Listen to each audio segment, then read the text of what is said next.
Hello everyone, welcome back to my channel Foster academy and I hope you are well and healthy. और आज की इस video में बात करने वाली हूँ नवोदय विद्यालय से रिलेटेड, जिसमें कि मैं स्पेशली आपका सोशल स्टडीज के बारे में बताऊंगी। और यहाँ पर कुछ कॉमन सी चीजें जैसे कि एनवीएस के बारे में बताऊंगी, थोड़ा सा स्कूल्स के बारे में, इसके अलावा इसका एलिजिबिलिटी क्या है, कौन कौन से स्टूडेंट अप्लाई कर सकते हैं, इसके अलावा आपका सिलेबस क्या है और सिलेक्शन मोड क्या है यहाँ पर रहने वाला है, इसके अलावा सैलरी क्या रहेगी। तो कुछ जो भी इंपॉर्टेंट पॉइंट मुझे लगता है वो मैं आपके साथ यहाँ पर डिस्कस करूंगी। तो चलिए स्टार्ट कर लेते हैं। नवोदय विद्यालय समिति सबसे पहले आपको मैंने जो नोटिफिकेशन है ये ऑफिशियल नोटिफिकेशन ही ओपन करके रखा है। तो यहाँ पर सबसे पहले आपको बता दिया गया है कि अगर आप यहाँ पर अप्लाई कर रहे हैं एनवीएस में, तो हम आपसे क्या क्या एक्सपेक्ट कर रहे हैं। अगर आप वो चीज सोच रहे हैं तो ही आप अप्लाई कीजिए, ठीक है। जैसे कि एनवीएस जो है वो एक इंडिपेंडेंट बॉडी है, ठीक है। Department of school education and literacy government of India की एक इंडिपेंडेंट एकदम फ्री बॉडी है। ये अपने हिसाब से गवर्न करती है चीजें, ठीक है। इसके जो हेडक्वार्टर है वो यहाँ पर बता दिया गया, मेंशन कर दिया गया है नोएडा में। और रीजनल ऑफिसेस की बात करें तो भोपाल, चंडीगढ़ और यहाँ पर काफी नेम मेंशन है। इसके अलावा स्पेशली अगर बात करें जेएनवीएस जो होते हैं, जवाहर नवोदय विद्यालय जो है, ये को एजुकेशनल है, यानी बॉयज एंड गर्ल्स यहाँ पर साथ पढ़ते हैं। फुली रेजिडेंशियल स्कूल है, यहाँ पर आपको रहना भी पड़ता है। सीनियर सेकेंडरी लेवल है यहाँ पर स्कूल का।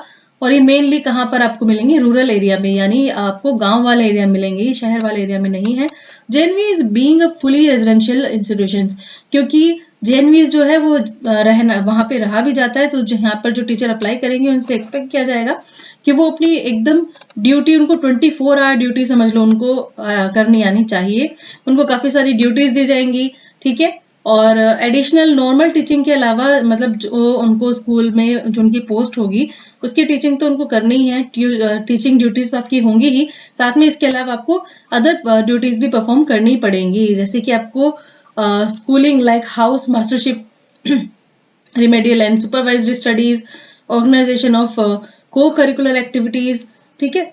क्योंकि आप भी वहीं रहेंगे, बच्चे भी वहीं रहेंगे, तो आपको बच्चों की रिस्पॉन्सिबिलिटीज भी दी जाएंगी काफी, ठीक है, अलग अलग हिसाब से। Escorting of students on the migration and other official purpose and looking after students की देखरेख का काम, इसके अलावा वेलफेयर एंड जनरल, ठीक है। During the period of probation of the incumbent performance in all these areas will also be assessed, यानी आपकी जो परफॉर्मेंस देखी जाएगी वो सिर्फ टीचिंग एबिलिटी को देखकर नहीं की जाएगी, इसके अलावा आपको जितनी भी रिस्पॉन्सिबिलिटी दी जा रही है आपको ओवरऑल वो चीज भी देखनी है, ठीक है। तो एनवीएस में क्या है, आपका एप्लीकेशंस आपकी शुरू हो चुकी है, 2 तारीख से आप अप्लाई कर सकते हैं और जल्दी से अप्लाई कीजिए। दूसरी बात यहाँ पर मैं आपको बता दूं, यहाँ पर there is no separation reservation for female teachers to this effect, यानी यहाँ पर हालांकि गर्ल्स ज्यादा हैं स्टूडेंट्स, लेकिन फिर भी यहाँ पर ऐसा कुछ नहीं किया गया है कि जो फीमेल टीचर्स हैं उनके लिए कोई रिजर्वेशन हो, यानी उनकी सीट एक रिजर्व कर दी गई हो कि इतनी फीमेल सीट है, ऐसा नहीं है। आपको एलिजिबिलिटी के हिसाब से या फिर आपकी जो कट ऑफ आएगी उसके हिसाब से कोई भी हो आप, चाहे मेल फीमेल, आपको पोजीशन या फिर पोस्ट आपको मिल जाएगी, ठीक है। कोई रिजर्वेशन बॉयज एंड गर्ल्स का यहाँ पर नहीं है। फिर यहाँ पर बात करें अगर आगे, तो मैं आपको डायरेक्ट यहाँ पर ले चलती हूँ आपकी टीजीटी पोस्ट के लिए। मैंने आपको बता दिया है टीजीटी पोस्ट पिछले अपने नोटिफिकेशन में कि कौन से सब्जेक्ट की कितनी पोस्ट थी, एक बार दोबारा से देख लेते हैं। यहाँ पर टोटल पोस्ट आप अपने सब्जेक्ट की देख सकते हैं, 167, 101, 124। अगर मैं सोशल स्टडीज की बात करूं तो इसकी टोटल पोस्ट कितनी है यहाँ पर 124। कैटेगरी वाइज अलग अलग है और मैं यहाँ पर अभी डिस्कस करने वाली हूँ कि आप यहाँ पर अगर हम बात करें मोड ऑफ सिलेक्शन, यानी सिलेक्शन का आपका प्रोसेस क्या रहेगा, तो ये है आपका candidates will be shortlisted on the basis of the performance in computer based test, यानी आपका जो कंप्यूटर बेस्ड सीबीटी होगा, टेस्ट होगा, एग्जाम होगा, और इसके साथ साथ आपका इंटरव्यू भी होगा, ठीक है। आपका जो एग्जाम होगा प्लस आपका इंटरव्यू, इन दोनों को, इसके अलावा या फिर आप इस इंटरव्यू को पर्सनल इंटरेक्शन दोनों कह सकते हैं, ठीक है। However, for the post of librarian की पोस्ट के लिए the selection of the post will be done on the basis of performance of the candidates in the CBT only। अगर लाइब्रेरियन है तो उसको सिर्फ CBT के हिसाब से ही पोस्ट मिल जाएगी, लेकिन अगर हम अदर पोस्ट की बात करें तो उनको इंटरव्यू भी देना पड़ेगा। The decision of the NVS about the mode of selection or any change in mode of selection to the notified post and eligibility conditions of the applicants for interview या फिर personal interaction shall be final and binding. जो आपका organisation है NVS, उसके हिसाब से ये उसका डिसीजन है, वो कुछ भी चेंज कर सकता है, ठीक है। मोड चेंज भी कर सकता है। No correspondence will be entertain in the regard, इस चीज में आप कुछ नहीं करेंगे। तो आप फिलहाल ये सोच के चलिए कि आपका सिलेक्शन कैसे होगा। एक तो आपका रिटन टेस्ट होगा जो आपका है सीबीटी यानी कंप्यूटर बेस्ड टेस्ट, प्लस आपका पर्सनैलिटी टेस्ट या फिर आप इसको एक इंटरव्यू भी कह सकते हैं, ये होगा। ठीक है, तो यहाँ पर हम नेक्स्ट बात करेंगे टीजीटी के बारे में। ठीक है, टीजीटी का पे स्केल आपका कितना रहना है, ये सब चीजें। ठीक है, चलिए देख लेते हैं। पे स्केल यहाँ पर लेवल 7 है, आपको सिर्फ ये ध्यान रखना है। ठीक है, सबसे पहले नंबर लाइए, उसके बाद बस पे, आपका जो पे स्केल है वो है आपका लेवल 7 है, और यहाँ पर मेंशन है आपका ₹44,900 to 1,42,400 इन दी पे मैट्रिक्स। तो ये आपको ध्यान रखना है। पर एज लिमिट की बात करें 35 ईयर्स है। इसके अलावा जो एज रिलैक्सेशन है विमेन के लिए, SC ST OBC और EWS कैटेगरी के लिए, हैंडीकैप कैटेगरी के लिए वो अलग अलग है। तो क्वालिफिकेशन की बात करें तो यहाँ पर ए सेक्शन यानी ए पॉइंट के अंदर उन्होंने कुछ मेंशन किया हुआ है। यहाँ पर बताया गया है अगर आपके पास 4 ईयर इंटीग्रेटेड डिग्री कोर्स है रीजनल कॉलेज ऑफ एजुकेशन का NCERT और other NCTE recognised institution with at least, तो आपके उसमें एटलीस्ट 50% मार्क्स होने चाहिए। यहाँ पर आपको बताया 4 ईयर इंटीग्रेटेड डिग्री कोर्स है, 50% मार्क्स होना चाहिए। ठीक है, मतलब आपके उस प्रॉपर सब्जेक्ट में 50% मार्क्स और आपके एग्रीगेट भी 50% मार्क्स भी होने चाहिए। या फिर अगर आपके पास ऑनर्स डिग्री है तो एटलीस्ट 50% मार्क्स आपके इंडिविजुअली होने चाहिए हर सब्जेक्ट में, और एटलीस्ट आपने वो जो सब्जेक्ट आपका है उसमें 2 ईयर तो आपने एटलीस्ट पढ़ा ही हो 3 साल में से।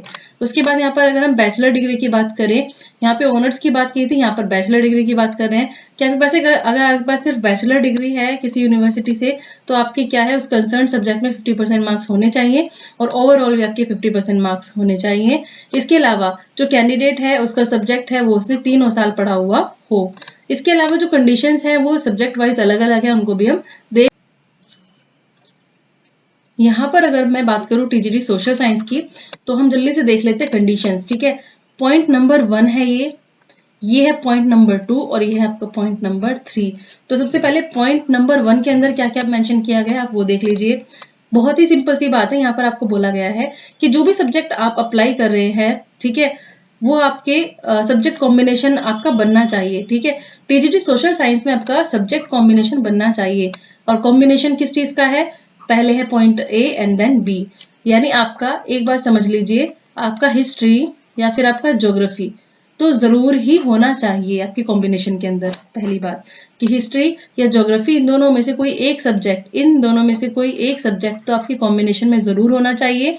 और उसके साथ आप कौन सा सब्जेक्ट कर सकते हैं, अगर आपके पास हिस्ट्री है और तो आपके पास कॉम्बिनेशन में ग्रेजुएशन में आपने जरूर पढ़ा होना चाहिए ज्योग्राफी, इकोनॉमिक्स या फिर पॉलिटिकल साइंस। अगर आपने ज्योग्राफी तो पढ़ा ही है तो इसके साथ जरूर पढ़ा होना चाहिए या तो हिस्ट्री या इकोनॉमिक्स या फिर पॉलिटिकल साइंस, तो आपका ऐसा कॉम्बिनेशन बनना चाहिए। इन अदर वर्ड्स अगर हम दूसरे शब्दों में बोलें तो आपने 2 सब्जेक्ट्स इनमें से जरूर पढ़े होने चाहिए, या तो हिस्ट्री, ज्योग्राफी, इकोनॉमिक्स या फिर पॉलिटिकल साइंस, जिसमें से एक सब्जेक्ट आपका जरूर होना चाहिए हिस्ट्री और ज्योग्राफी, जो मैंने आपको ऊपर बता ही दिया है। ठीक है, दूसरा है आपका history geography has above history and geography as above should have been studied for all 3 years in the graduation. जो हिस्ट्री और ज्योग्राफी है वो आपने ग्रेजुएशन में अपने 3 साल पढ़ा हुआ होना चाहिए, ये बहुत ज्यादा जरूरी है। हिस्ट्री या ज्योग्राफी जो भी आप सेलेक्ट कर रहे हैं, ये इन दोनों में से कोई एक आपने कम से कम 3 साल जरूर पढ़ा हुआ अपने ग्रेजुएशन में।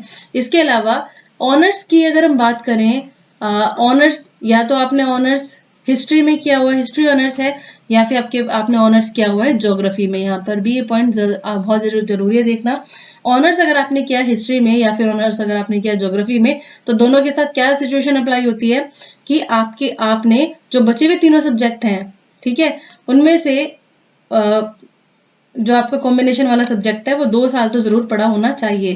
सपोज आपने हिस्ट्री ऑनर्स किया है तो आपने ज्योग्राफी, इकोनॉमिक्स या पॉलिटिकल साइंस में से कोई भी एक, ठीक है, 2 साल जरूर पढ़ा हुआ हो तो आप अप्लाई कर सकते हैं। सेम सिचुएशन ज्योग्राफी के साथ है। अगर आपने ज्योग्राफी ऑनर्स किया है तो आपसे एक्सपेक्ट किया जाएगा कि आप हिस्ट्री, इकोनॉमिक्स या पॉलिटिकल साइंस में से कोई भी एक सब्जेक्ट आपने एटलीस्ट 2 years जरूर पढ़ा हो। ठीक है, कैंडिडेट्स, अब आपको एक चीज और बताती जा रही है, वो कैंडिडेट्स जिन्होंने बी ऑनर्स किया है इकोनॉमिक्स या फिर जो पॉलिटिकल साइंस में, वो इस फॉर्म को अप्लाई नहीं कर सकते।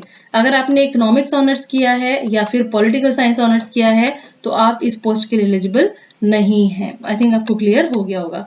तो ज्योग्राफी हिस्ट्री आपका एक सब्जेक्ट इनमें से जरूर होना चाहिए, और बाकी जो ये तीन सब्जेक्ट मेंशन है इनमें से आप किसी भी एक सब्जेक्ट का कॉम्बिनेशन बना सकते हैं। आई होप आपको समझ में आ गया हो। यहाँ पर एक चीज और है, टीजीटी थर्ड लैंग्वेज वाले जो हैं, जिस लैंग्वेज को सेलेक्ट कर रहे हैं वो 3 साल उन्होंने अपने डिग्री कोर्स में पढ़ी होनी चाहिए।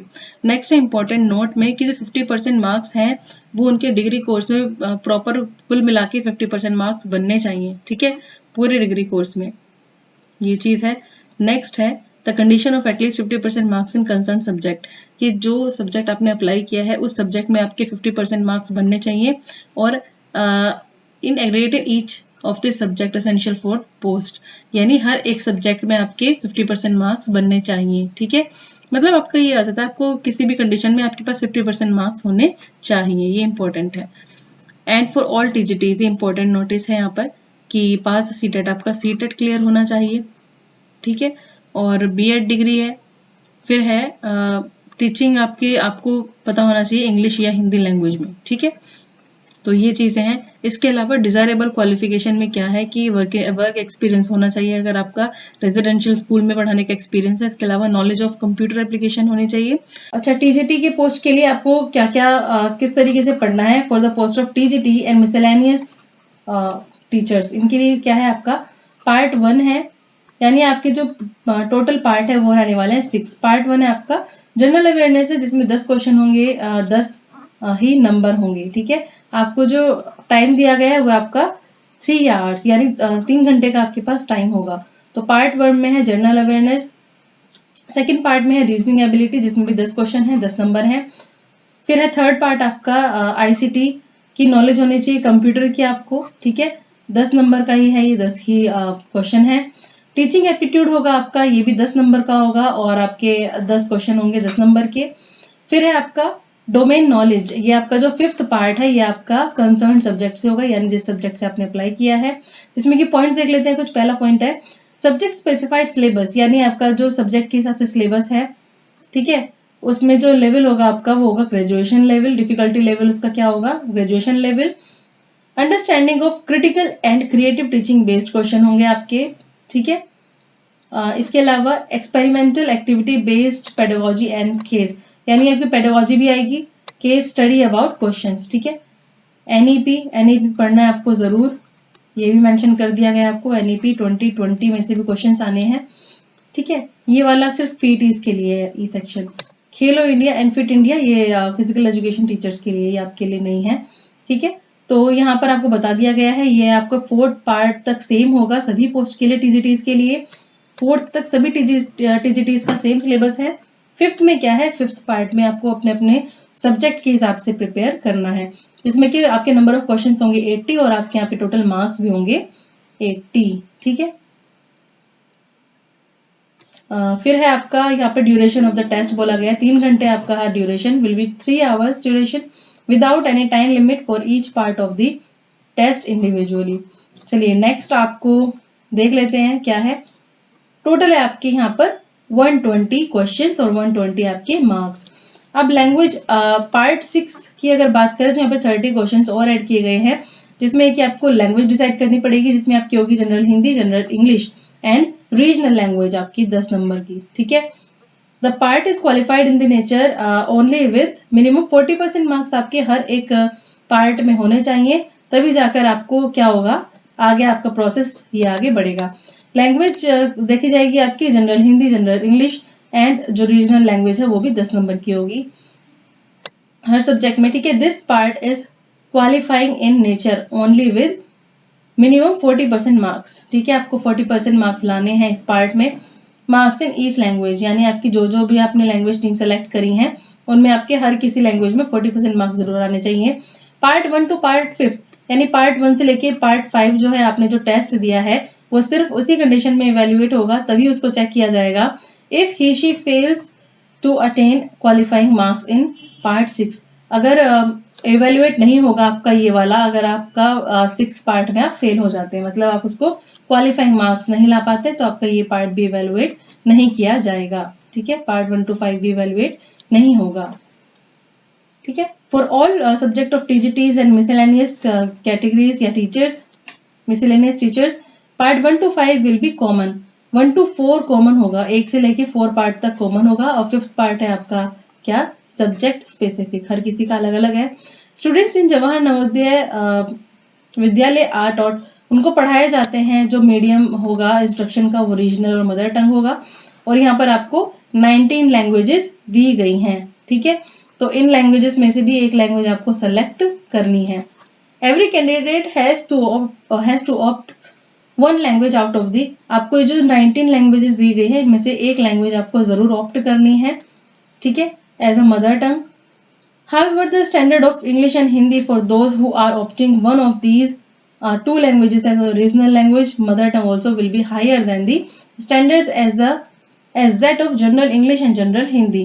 यानी अगर आपने ये लैंग्वेजेस इनमें से कुछ भी ऑप्ट किया है तो उनका जो लेवल होगा वो जनरल लैंग्वेज से हाई होगा, ठीक है। अगर इंग्लिश हिंदी की बात करें तो जनरल इंग्लिश और जनरल हिंदी से ये हाई होगा, ठीक है। तो बस यही था इसमें, और तो कुछ नहीं है। रजिस्ट्रेशन आपके ओपन होंगे 2 जुलाई से और होंगे 22 जुलाई तक, ये आपको पता ही है, ठीक है। तो आई थिंक आपको सोशल साइंस का एक जो छोटा सा पार्ट था जो कि बच्चों को नहीं पता, उसको आप जरूर देख लीजिए, ठीक है। और बने रहिए मेरे साथ ऐसी